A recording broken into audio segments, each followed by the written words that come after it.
Hello, tunia cookie channel na bon vin liam na hi vin. Tunia i topic diwa hi ai le WhatsApp na lim ho aling lawa iti ki se na mi surprise ki bol ji ham ti ina sei diwa hi in ama sa in comment dan dung ju ya tunia ong ki si ma hi in lim ho hi aling lawa ki thot na ki khat do ki thot na ki khat chu min ki pa ta ai lo le ai pm ai chlai mi in lang hi na ti jiwa imi ai le abala lima bo naung do zia lima bo naung do ting le na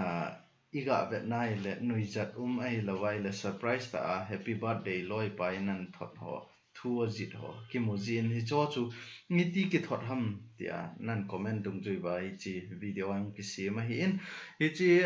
cookie channel hi in cookie channel hi thil tampi online chung chang thu tampi ki sei ji in hi chi na subscribe nai lawai le anoya video hi vele chun anoya hi chi to bangai subscribe button khat omentin ni chi chu na mi ring na mi zo ti ngai la kho ma chu ni chi to banga bell icon khat yung do entin ni chi bell icon chu na mi ki nai le kit ting le video tha ong ki post le notification ong ki peding hi in adang ho jong na vet ki thei ti na hi mi ji chun hi chi cookie channel hi subscribe ki bol lang ei ma tha do ham nge iza kai jil thei hi in thil ipiam khat ni het no mai le comment hin bol lang hi chi to bang lam pang chu nen sei pi thei ding ham na ti ai le akit ting le na nga dinga video yang hong ki sim kit ding hi ni chu ba hi sei keu si ai pon lim zong ki vet sa hi ta he bol ding hi chlai mi eding iza kai a to z na detail ta ki hela hi ji chun hi chi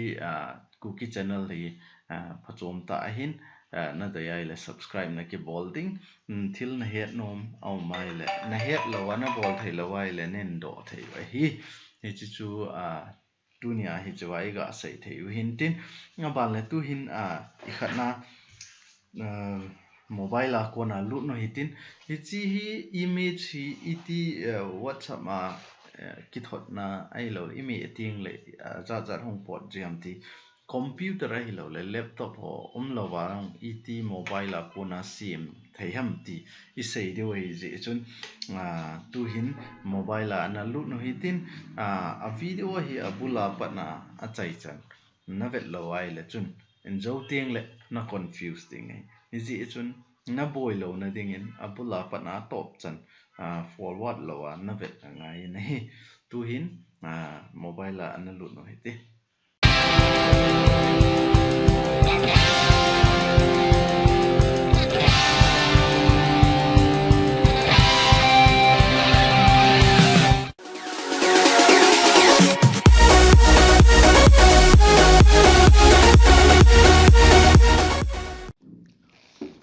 tun hi chi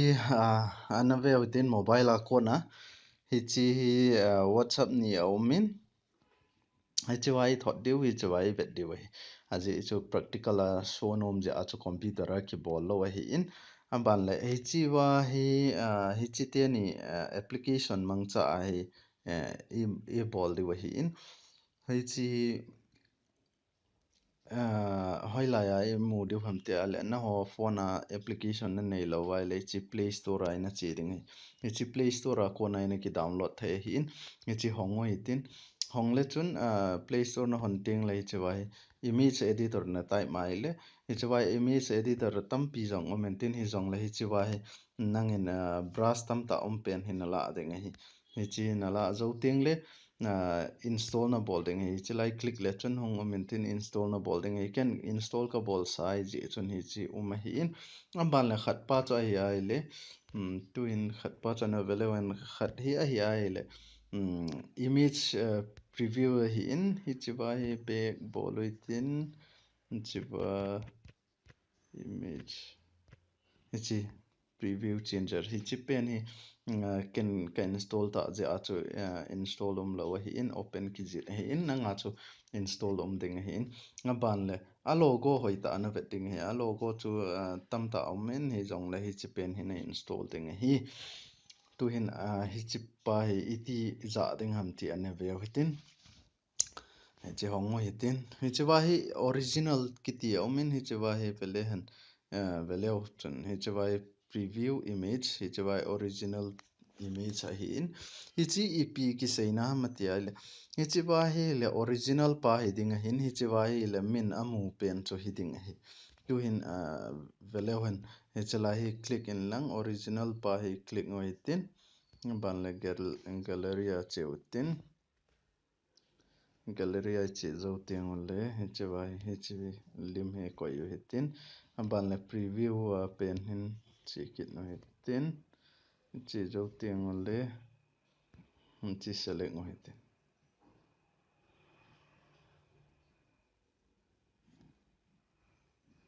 chi anio win adang select ngo hitin adang select ngo hitin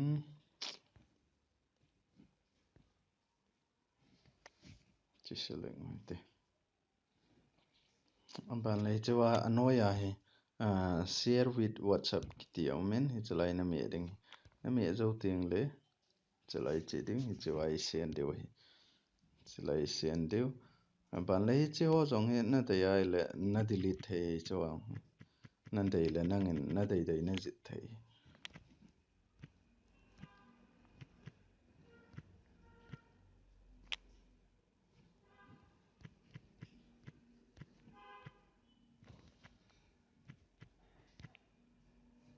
click here to download tu te thot zo le net ga off yu tin aji chuan net ki off lo wai le ai khat ji pon chi zo ting le net off yu tin ban le vet deu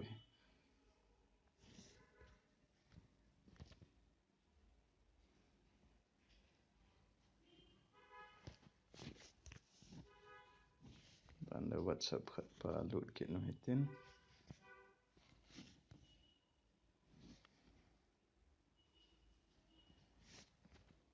lut nai pon chi ang lut tiang le akit ki download masanga cho picture dang hung mai in to hi dang hung ki dai ta hi chi vet sa na dinga cho net ka off a hi in chi advertisement hi delete phat na tin chi lai tha bol le te chi lai tha bol le tin ngam ban le chi lai lo WhatsApp khat pa lo hi chi na download masanga khoi ta hi lim chom ding hi na hi chi lim khel khel ti na i po adang long na de ya le na koi the hi na ki download masanga kho lim chom do a hin tu hin net on ho hitin na ban le ga download le han lim chom hong pot ding chi ho chi ho hin hi chi to banga chu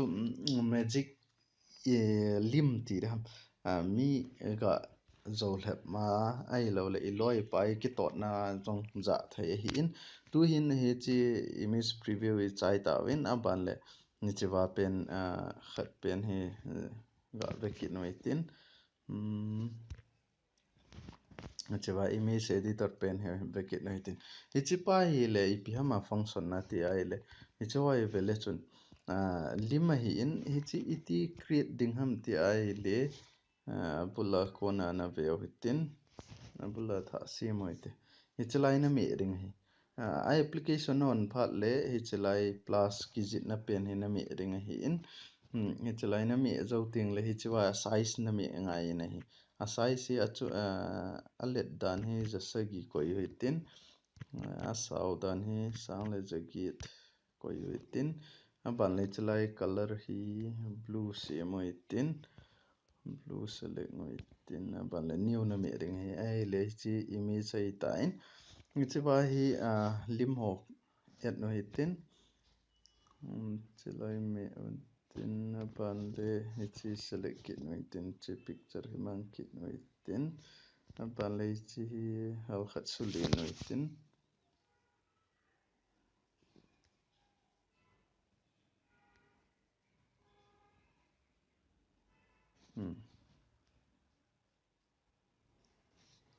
chilai na me ding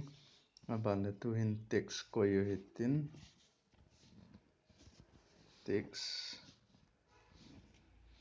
hi na nop na jit the hi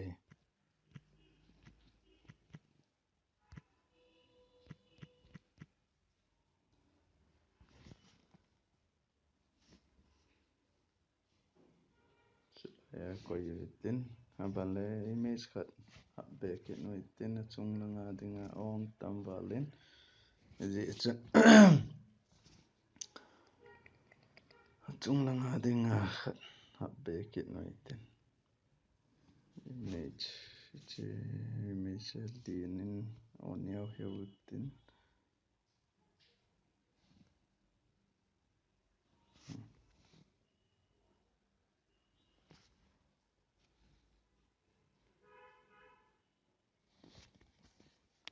ban le chalai na me ring na chai ke phal le chalai na me ring chalai me en lang chalai na me zo ting le pa hi khana gallery a chi zong le chan ding ai ta chalai hai chi hian chi pen hi share pol le chun chen ga bulletin whatsapp ma sen bulletin chalai thot kit nai tin thot teng le betang chi hu click here chi nang man na adjust thei alim long na hin to wa chi click here bo hi na do sa thei ban le chi ba hi vele han chi hi in hi pa hong du hi in hi chin na mi ai le hi chi lim chung do ding ai wanga chu na click ma sang sia chui che wai click here bo fu do ding na nop le click here bo he ai poi video type ma long na bola che wa ko na chu min a click ting le hi chi lim ho chu a vet thei ti nai hi chi to banga chu tunia na loi na pai ai lo le birthday vel a hi lo ai le new year vela surprise ta thil nei khat no mai le chun ita chun na bol thei hi ti nge chi chu tu nia ai sei no mu chu hin tin hin la hi chi bol na dinga chu chiwa i khat hi angai in hi chi application image preview le hi chiwa image editor hi chi ho mang cha hi thil a zat tu la ya whatsapp e ga vet nai la dang ngong ki thot ni ni cho chu etcm ding ham ti tu ni na thil in do kan answer na chu hin tin kan don but na chu hin tin ni chi chu tu he adang ho jong het be no mai la noya video noya comment na bola nen do ba he le ni chi a kit teng le nang ho video jong chu isim de wa hi in tu ni a ku ki channel ve zo si ka ki pa na ka in phong in subscribe ki bolin lang akit ting jong le adang video ong ki sim ki ting jong le aveding in anaki gong le han phan ti ka ki pa